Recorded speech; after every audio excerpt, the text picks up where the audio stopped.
மகிழ்ச்சியாக இருப்பதற்கு சில உண்மைகள். முதலாவது, பேச்சை குறைச்சிட்டா மூளை உற்சாகமாக இருக்கும். அதிக பேச்சினால் மனச்சோர்வு உண்டாகும். எனவே தேவையில்லாத இடத்தில் பதில் சொல்வதை நிறுத்தி மௌனமாக விலகி சென்றால் மகிழ்ச்சியாக இருக்கலாம்.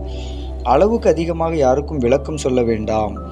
நீங்க அங்கிருந்து போன பிறகு கேவலமாக பேசும் உலகம் இது. தேவைக்கு மட்டும் பேசினால் மகிழ்ச்சியாக இருக்கலாம்.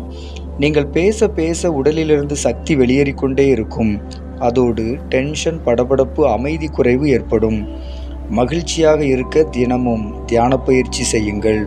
சிரிக்க அவசியமில்லாத இடத்தில் சிரிக்காதீங்க.